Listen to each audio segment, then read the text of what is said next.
on sarjakuva.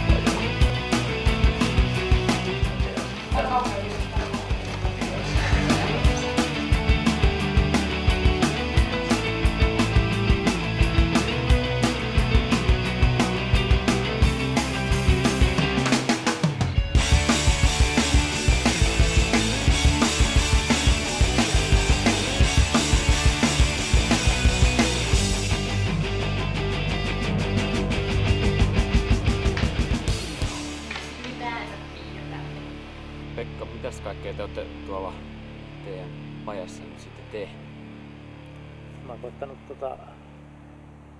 edetä sinne vähän sillä tavalla, miten mä itse töissäni etenen homman kanssa, että aloitan tuossa luonnosteluvaihe ja koittanut panostaa siihen, että painottaa sitä, että se on se oikeasti tärkein juttu siitä.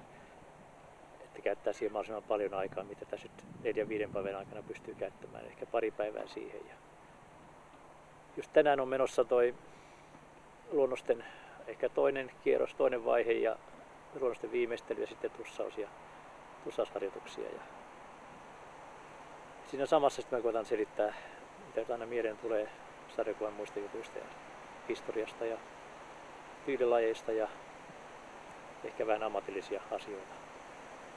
Mikä sun oma historia, että mitkä on niitä ensimmäisiä piirustuksia ja mistä se innostus lähti? Joo, mä kyllä tosiaan olen pienestä pitäen piirtänyt.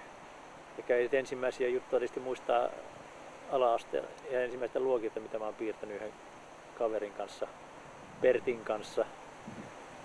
Tehtiin jotain sarjakuvaa silloin ja me oltiin ikään kuin siinä luokalla 2 niin sanottua hyvää piirtäjää, niin sitten piireskeltiin